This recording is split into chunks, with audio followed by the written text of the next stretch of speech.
This conference will now be recorded.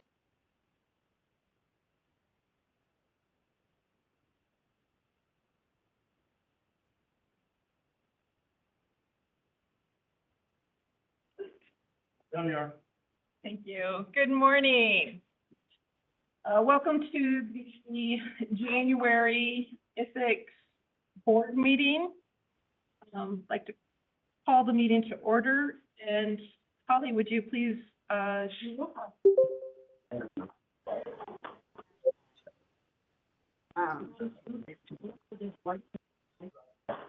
Luke or Levine, Present, representing communication centers. Mindy Benson, Mindy Benson present, representing Iowa Emergency Managers. Curtis Wilton, Present, representing EMS. Michelle Bischoff, Present, representing fire. David Ness, Here, representing police. Jeff Vandewater, Present, representing sheriffs. and Patrick Updike. Present, member at large. And do we have any legislative members?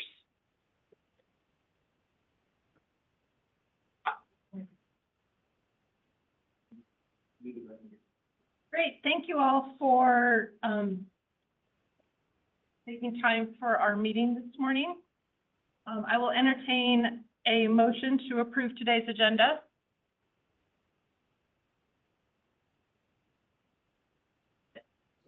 Moved by Bolton.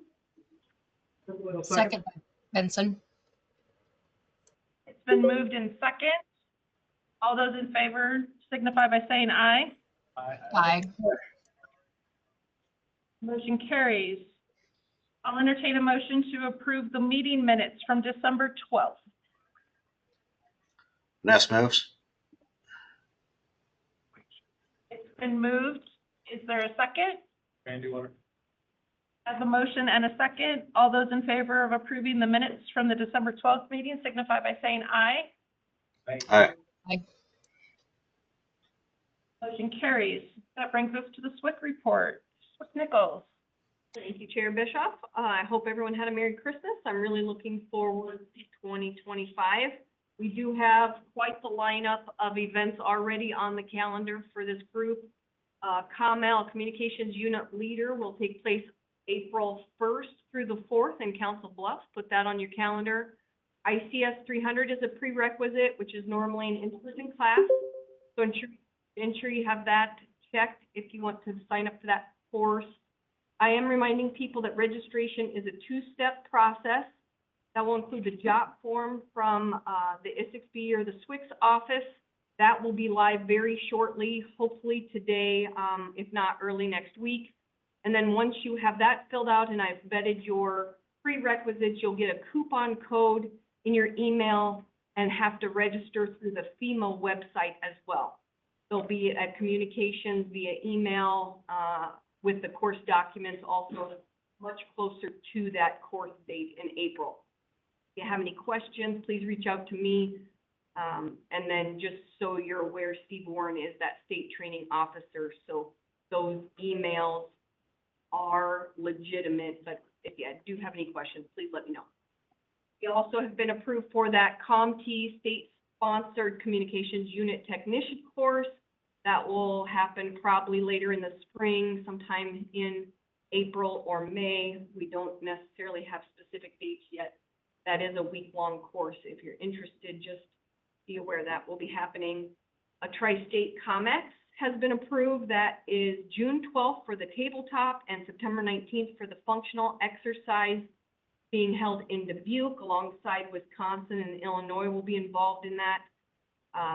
Planning has begun. It's been ongoing for over a year, but we will be getting deeper into that and more information will be forthcoming. Just a reminder that the eFog is available for download. That's an application on your phone or other device. The website or our website has instructions. Please download that. It's really handy to have. Also, if you didn't get a link, the new NIFOG is available. There's a 2025 version that came out.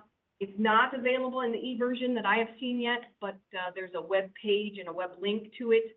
I do have old versions, hard copy versions of the NIFOG if anybody needs in my office. For a REM CDP or IMED update, a server purchase has been made, and we're waiting to get a project manager from Motorola, but that should be moving forward pretty quickly here as we move into 2025, and significant mobile radio purchases were made right before the end of the year, and then those mobile radio purchases will be wrapped up here at the beginning of 2025. A newsletter was sent out last Friday, and hopefully we'll have a newsletter every month henceforward. So just keep an eye out for that. That newsletter is available online, and we expect lots of progress now through September. The annual report is posted online for the board. There'll be a legislative night next week, and the mobile command will be available for legislators to get a look at that resource. That'll be exciting. And then I will attend, along with some DPS staff, the State Fire School on January 26th to discuss the Isicsb platform. And then included in that presentation will be a case study on the response to the Clay County flooding. So that should be a really good presentation as well. And that's all I have for today, unless there's any questions for me. Great, thank you very much, Swick Nichols. Are there any questions for Haley?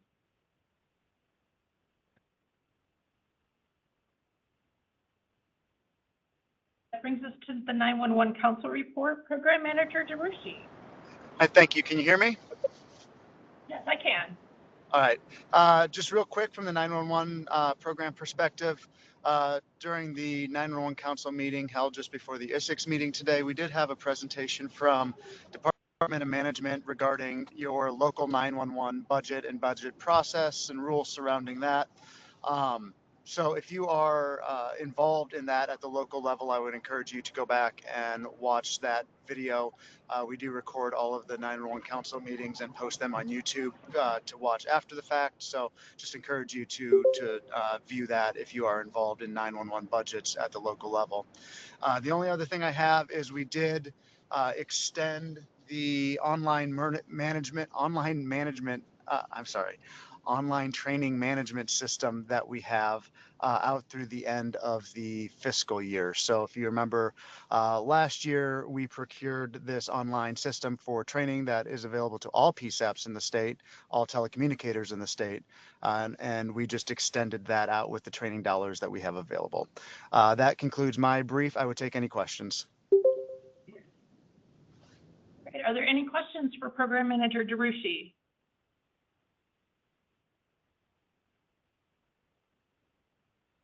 Thank you, Blake. The User Group Committee, Chair Vandewater. We had no applications to review in December, so we did not hold a meeting. That concludes my report. Are there any questions? Why? Thank you. Finance Committee. The Finance Committee did meet this week, and we reviewed our financials. The transfer of funds that we had talked about last month has occurred. That it was $900 and some dollars. There's a number, $985 has been reappropriated.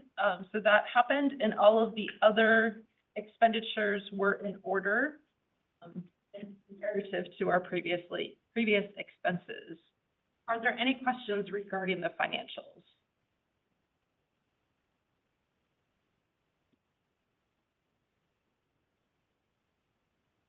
Governance Committee, Chair Ness. Thank you. Governance met on Monday, the 6th of January, and continues to review and make modest adjustments when necessary to older policies. I believe there are two on the agenda for later today, 7.1 and 7.3, that have been reviewed, I believe, not only by governance, but also by other committees as well. Unless there's any questions, that concludes my report. Are there any questions for Chair Ness?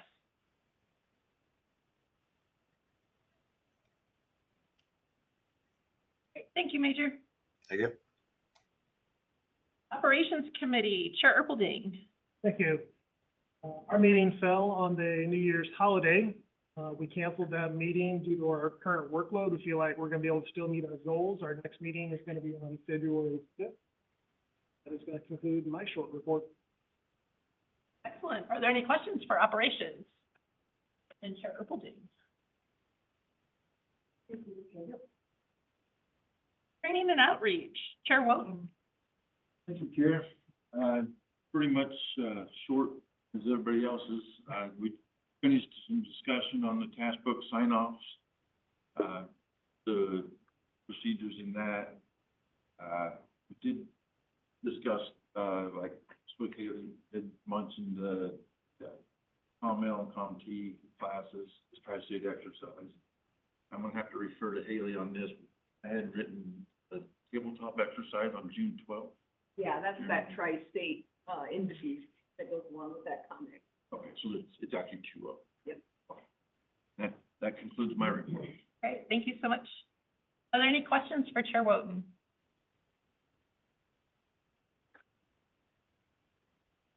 Okay, thank you, Curtis. Technology, Chair Updike. Back. Technology Committee met on January 2nd, and we spent a lot of time just going through the ICS 217A and programming of the new 6 frequencies under that set of conventional channels. Then working with Dave and Scott and Al to get some radios programmed here so that we can demonstrate how this works on a statewide talk group on one frequency and another talk group that's set up for county use with encryption on it.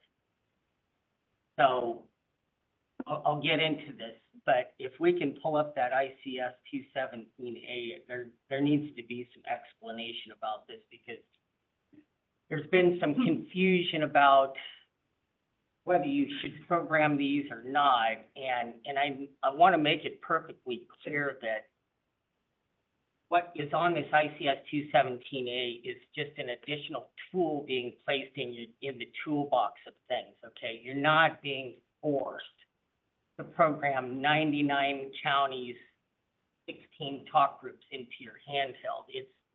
It's one of those things where if you want to do this, it's on your time and your dime to program it in. It's not a mandate. So let me go up here and expand this a little bit.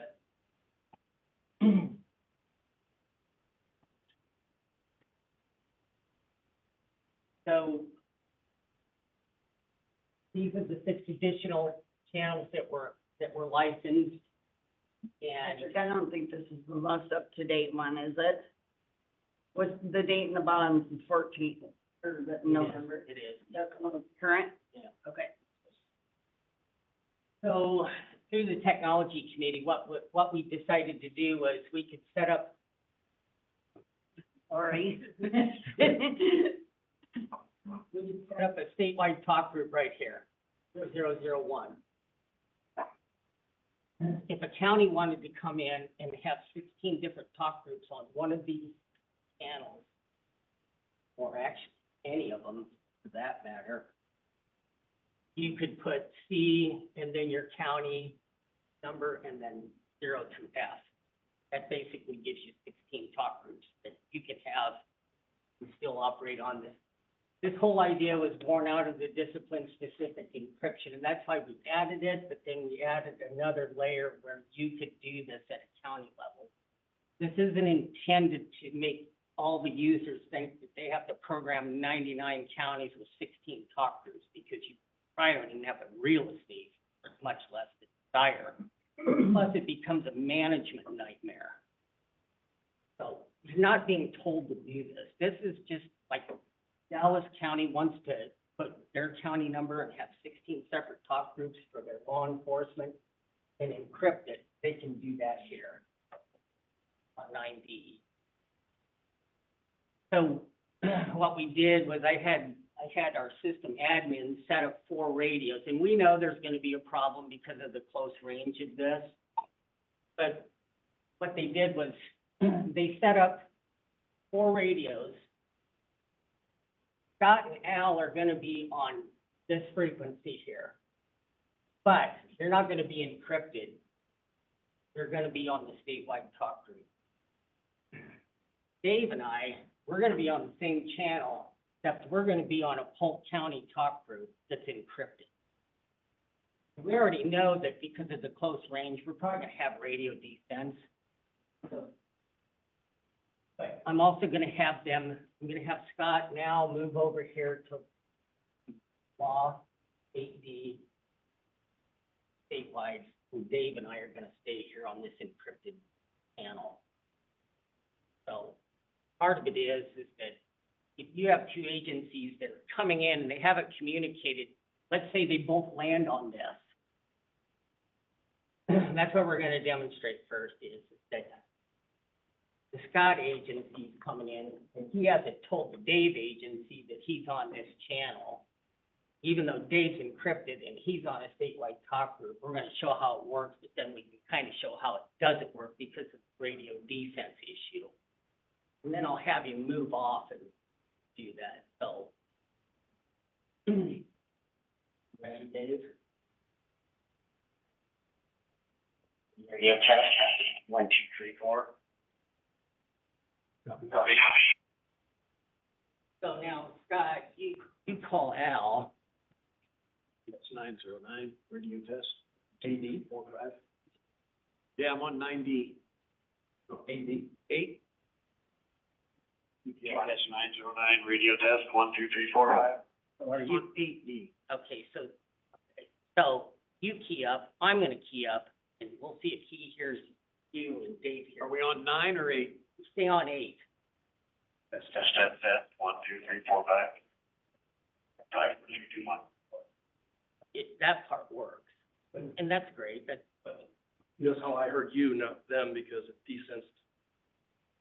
They quit. He didn't hear him, so there is some adjacent channel noise. Same frequency. So to try, He's on 8, we can now go to 9 and have us all be on the same. right? It's the same frequency, so it has a desensed issue. Now we're on 9. So I'm on 9, Scott was on 8, but it's still desensed out. Well, try it again. Maybe now we're on 9. We'll do 9. Yes, 909. Maybe 4, 5, 5, 4, 3, 2, 1. Test. Hear me? So, that's where we interfered with you. right, now you go back to 8. Test. Radio test 1, 2, 3, 4. Keep talking. 1, 2, 3, 4, 5, 4, 3, 2, 1. So it works. So it could work if we all split up, but when he changed channels, it worked back. So it's kind of a glorified FRS radio demonstration, but it gives you the idea of how you may come into a situation where Scott hasn't communicated with Dave about what he's on, and then you guys are going to look, well, it isn't working well. It does if you split up, so. If I were to get out, maybe out on the road, it probably, that might work, but we're so close together that it's gonna. It's kind of a fun little demonstration of where we have set up. We have set up, Dave and I are the county people on our own talk groups. We're encrypted. Scott and Al are a statewide entity and they're open in the clear on their stuff. So, but once again, like I said, don't think that you're being mandated to put those county talk groups in there, because you are not. You can do that on your own. I highly doubt unless somebody comes up, if Adair County comes up to Scott and says, we want you to have these talk groups, well, then they can do that. They're sharing those talk groups, but you already got interoperability talk groups and channels. It'd just be easier just to switch over to that. But it's just more tools in the toolbox. And I just wanted to show how we could.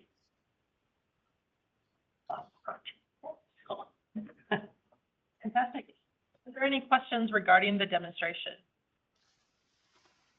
Chair, I don't have a question, but I'd just like to express appreciation to Patrick and the team that have worked on this for a long time, and it's great to have additional options for this discipline specific. Thank you. Thanks. Yeah. Tools in the toolbox. A lot of them. Yep.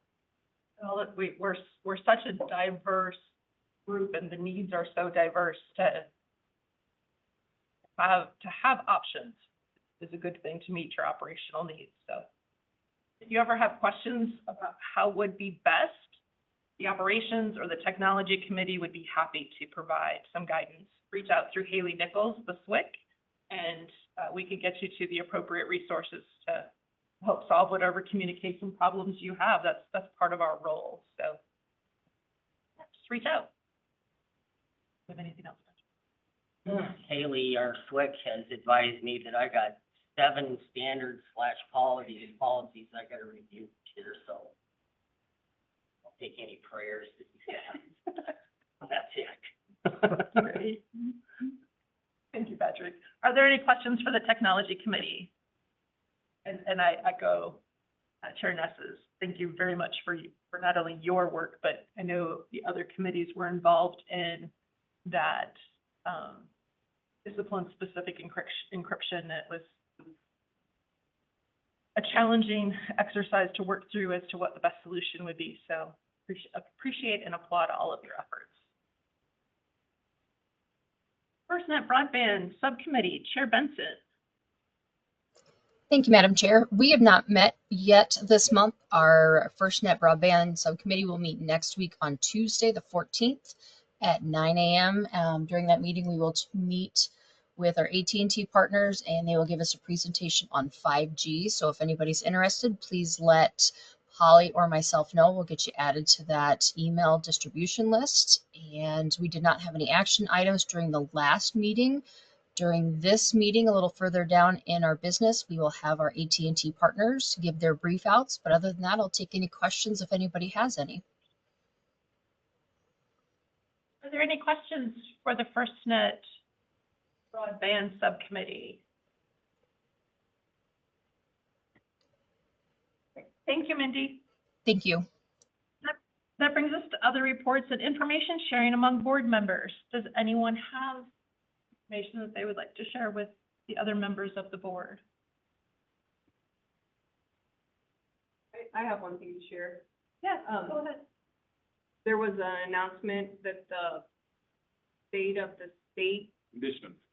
of the state is on Tuesday, the night before the legislator night at DPS, and the DPS team will be recognized, and maybe Captain Holt can tell a little bit more about that. Yeah, we got 6 communications personnel, 2 comm center managers, and 4 dispatchers who were invited to the conditions of the state for the hours spent on the flood response in Clay County and Spencer. So they'll be recognized by the governor sometime that night. That's also on TV. Yes. That's fantastic. Well done. Thank you for sharing that. Yeah. And then the following Wednesday evening is the legislative night. Are any board members that would like to attend? It's a great time to interact with the legislators, not only the 4 members that are assigned to this committee, but there's also many others that will come by and be able to have a conversation about communications, and often they'll express either challenges or successes that they've had within their community. It's great to get feedback from the legislators and what's happening in their communities, and sometimes provides some more accurate information than they have than maybe they have previously received. Are there any other points of information sharing?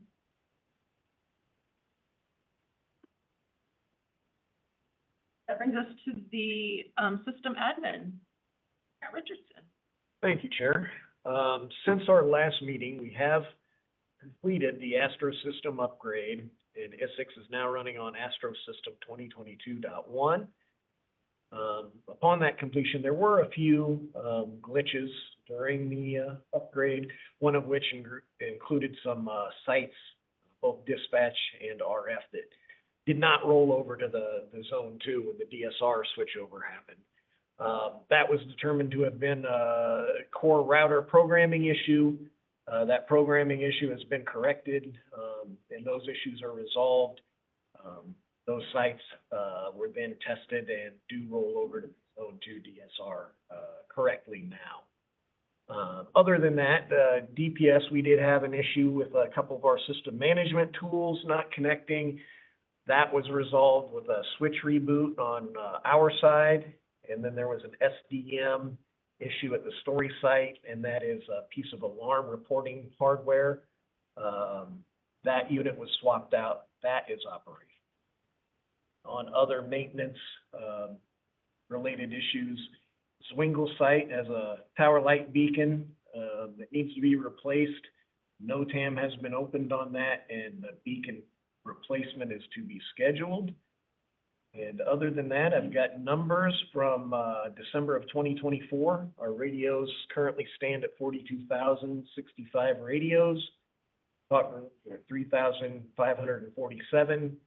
And our push to talks for last month are at 2.8 million. That concludes my report.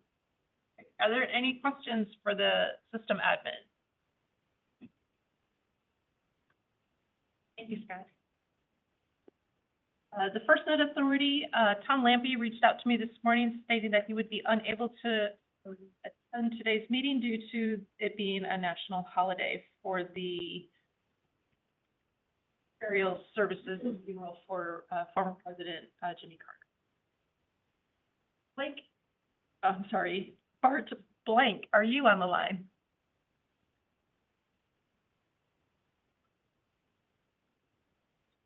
Anyone from AT&T?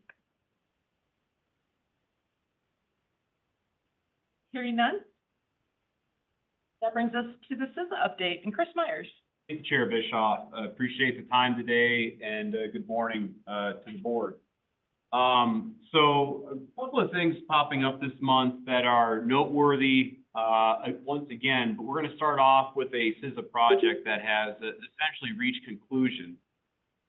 In 2024, there was a ransomware intrusion on a public safety land mobile radio system that was able to get to the system cores, was able to deploy ransomware on those cores and make those cores otherwise unusable. And this was the primary and backup for that system.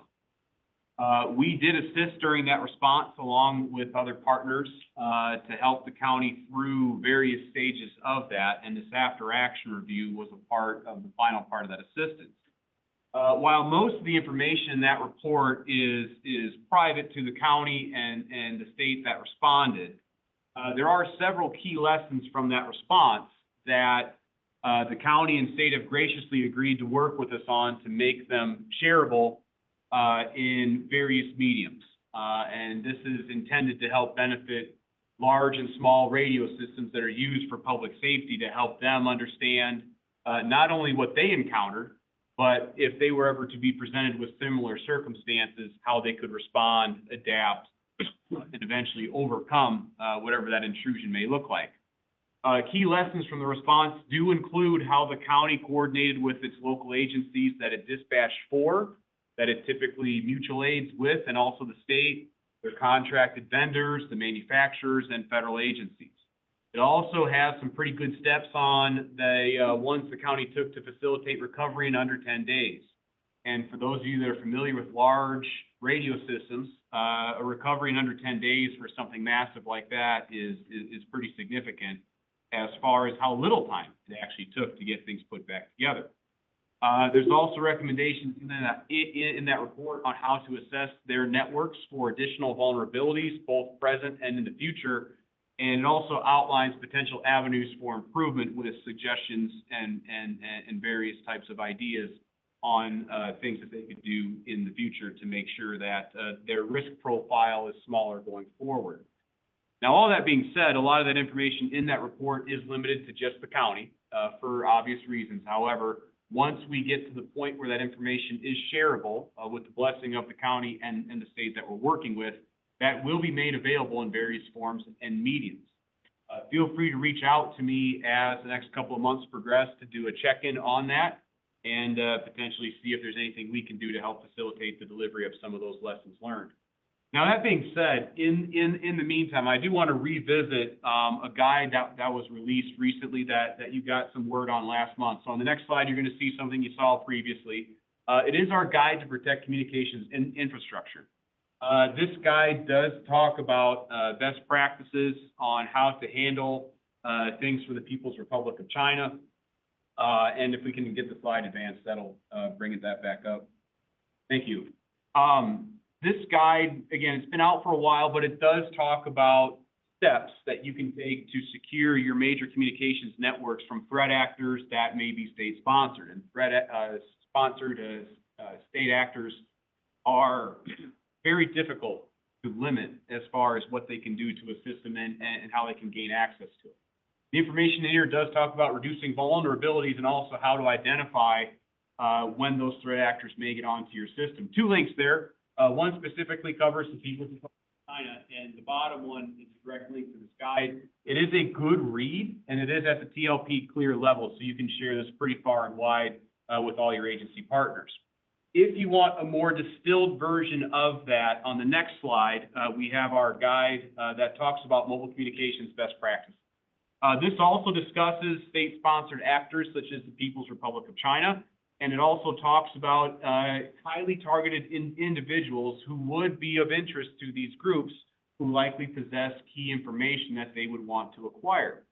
This does talk about things that have been documented to have occurred, such as private communications compromise on networks that may include call records thefts. It also talks about several best practices that can be adopted. Again, you've heard of multi-factor authentication several times. That process and those suggested best practices continue to evolve over time as our threat actors gain in capability. And this has some updates to that. It also has suggestions on VPNs on how, when, where, and why to use them. In addition to that guide, I do want to revisit also our Cyber Resilient 911 offerings. On the next slide, we've got some new things there, which includes kind of this flow chart that helps provide some guidance on if you wanted to step through what this could look like from a technical assistance perspective on how to secure systems. This would be one of the ways and paths you could take. For this group specifically, the LMR Cyber Awareness webinar has been updated along with some of the things that are included in our 1- and 2-day cyber awareness and threat assessments, and also now the response workshop. The standby cyber assessment still exists. The rapid cyber assessment has been updated. And also now we have a more mature version of our post-assessment workshop where we can help agencies prioritize what they may have learned from a previous assessment done through us. Of note that has been added to this now, we also have a post-incident after action review workshop that can be delivered. Not that we want anybody to have to go through a cyber intrusion, because that's probably one of the last things any of us ever wants to deal with. But if something were to happen, that potential now for assistance does exist to help facilitate a guided, after action that looks at the event in totality and outlines various things that we have done with other agencies that we've done this type of delivery for. So these are all available now. They're in the TA catalog. Swick Nichols is your key point of contact for that. If you do have any questions, you can get in touch with Swick Nichols or myself.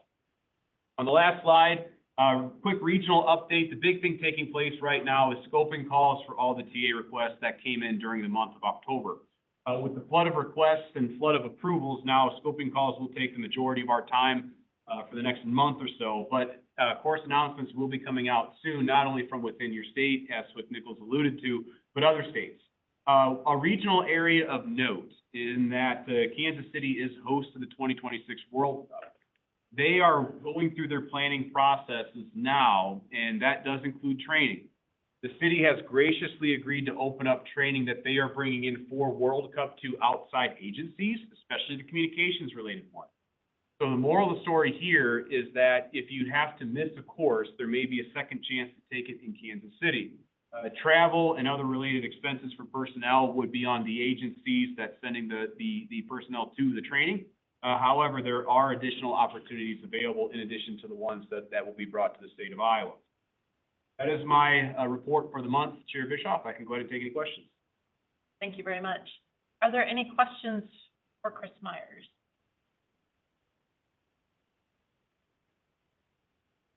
Thank you, Chris. That brings us to old business, of which we have none, and new business. Our first item is to adopt Isicsb Standard 7.1.0, Standards Compliance Evaluation and Non-Compliance Procedures.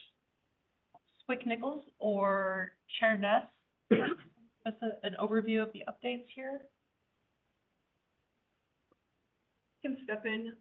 We've talked about this and it has been up for a 30-day comment period. I will say that we received no comments on it. And if you remember, if you scroll down a little bit, Holly, we just added some steps in the procedure so it lays out a little bit more of a process for people to follow in a more standard fashion. I think it helps both the board and any users if there are any issues. As far as I know, this has never had to be utilized so far, but in case of, now it's laid out.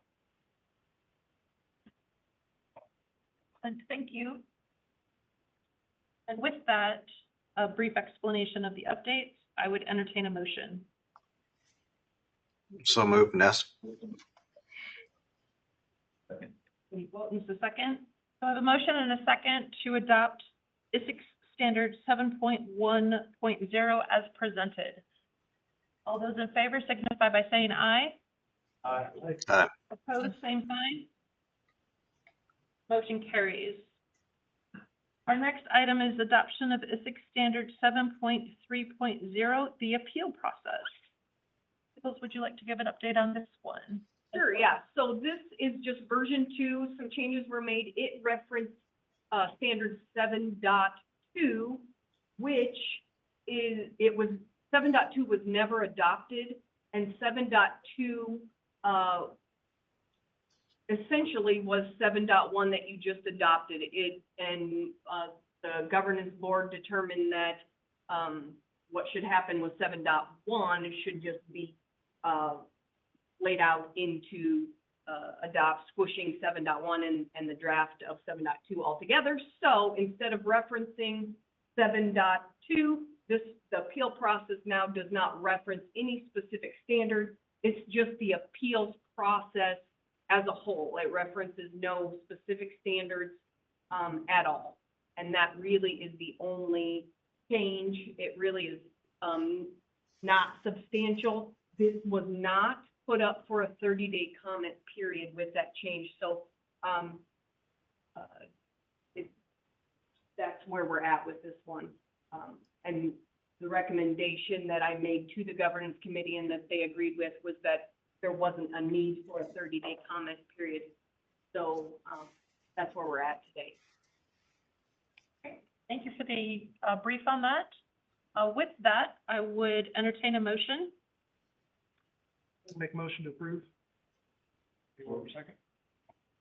A motion and a second to adopt the Isicsb Standard 7.3.0 as presented. All those in favor signify by saying aye. Aye. Aye. Opposed, same sign. Motion carries. Our next item of business is to award credentialing for technical dispatchers. Our first recipient is Ben Andrews from the city of Des Moines. Ben, if you'd come forward. Rick Nichols, do you have?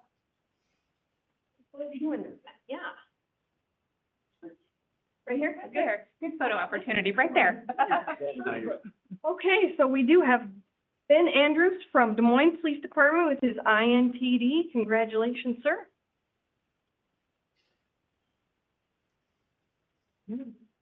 Did we get him?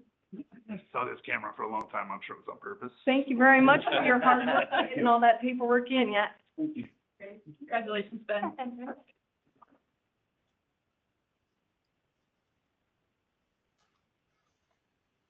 Spencer Izani? Zoni, sorry. Also, INTD, State Radio.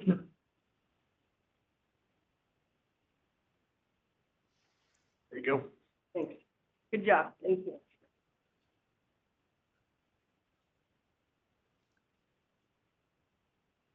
Recipient is Jessica Sinning. Jessica with Storm Lake State Radio with her INTD also. Congratulations.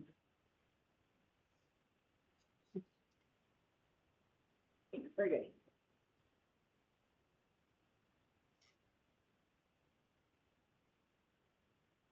Is Ashton Austin. Cafe, Austin. There you go. From Westcom, also with his INTD.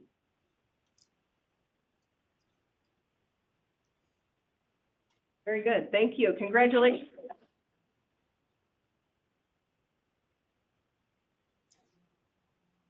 Congratulations to all four of you and applaud you for seeking the certification as well as applaud your agency for affording you the opportunity. That brings us to public comment. Are there any comments from the public for the board?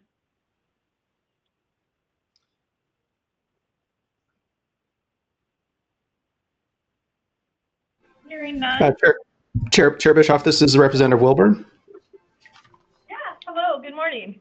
Good morning. Happy New Year to everyone. I hope everyone's off to a great start this new year. Congratulations to everyone getting your INTD credential and everyone, all of your work. The four legislative members, our terms end this Sunday, I believe, with this board. I've not received word about, and I don't know that our minority leaders received word from the Speaker Grassley's office about the committee and terms, but I will be at the DPS legislative night on Wednesday. So if any of you happen to make it there, I'll be there between 5:30 and about 6:15 that night, unless something comes up earlier in the day. But I should be there. I've been able to make it the last few years. I will be continuing on the Appropriations Committee, the Judiciary Committee, and the Justice Systems Budget Subcommittee. So if anything comes up, please let me know whether I'm reappointed or there's another appointment to this. Just reach out and let me know. And I think that was really all I wanted to say. Chair, thank you. Thank you. I appreciate your involvement that you've had with the board. You've been very involved and always attending as you're able, and look forward to seeing you on Wednesday evening. Sounds great. Thank you. Are there any other comments?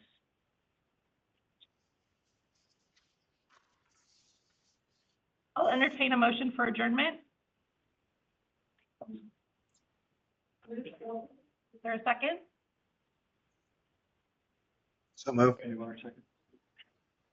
All those in favor of adjournment signify by saying aye. Aye. Aye. And we sit adjourned. Thank you. Thank you.